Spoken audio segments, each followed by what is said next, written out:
साथ शिवानी शर्मा और आप देख रहे INSS न्यूज। आप सभी का एक बार फिर से बहुत बहुत स्वागत है। अब एक और बड़ी खबर सामने आ रही है महाराष्ट्र के नासिक शहर से, जहां एक नामचीन IT कंपनी के बाहर भाजपा युवा मोर्चा और कई हिंदू संगठनों ने उग्र प्रदर्शन करते हुए दोषी लोगों पर कार्रवाई की मांग की।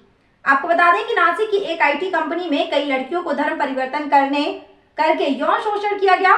जहां काम करने हिंदू लड़कियां जब अपने घर में रमजान के समय रोजा और नमाज पढ़ना शुरू किया तो पीड़ित परिवार ने लड़कियों से पूछा और पूरा मामला पुलिस तक पहुंचा। आपको बता दें कि जिसके बाद मामला बेहद गंभीर होने के कारण नासिक पुलिस ने गुप्त तरीके से जांच की।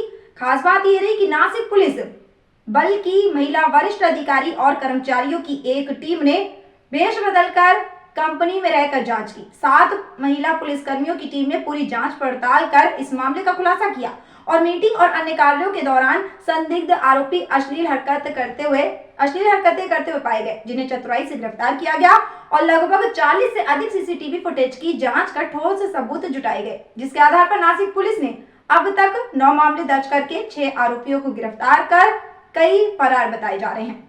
पेश हमारे नासिक के संवाददाता की एक खास रिपोर्ट। नाशिक येथील नामांकित बहुराष्ट्रीय कंपनीमध्ये महिलांचा विनयभंग, लैंगिक व मानसिक अत्याचार तसेच धार्मिक भावना दुखवल्याप्रकरणी 9 गुन्हे दाखल।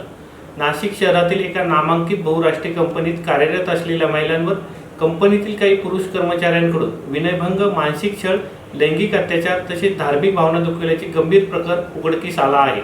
सदर प्रकरणी आतापर्यंत एकूण 9 गुन्हे दाखल करण्यात आले असून 6 आरोपींना अटक करण्यात आली आहे। सदर गुन्ह्याची व्याप्ती, गांभीर्य आणि संवेदनशीलता लक्षात घेता या प्रकरणाचा सखोल तपास करण्यासाठी माननीय पोलीस आयुक्त नाशिक शहर यांच्या आदेशान्वये सहाय्यक पोलीस आयुक्त गुन्हे यांच्या अधिपत्याखाली विशेष तपास पथक SIT गठीत करण्यात आली आहे।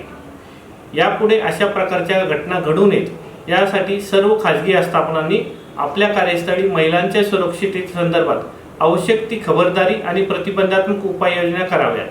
कोणत्याही महिलेला विनयभंग किंवा अत्याचारासंबंधी तक्रार असल्यास त्यांनी CP WhatsApp क्रमांक 9923323311 यावर संदेश पाठवू शकतात किंवा नियंत्रण कक्ष क्रमांक 112 वर संपर्क साधू शकतात।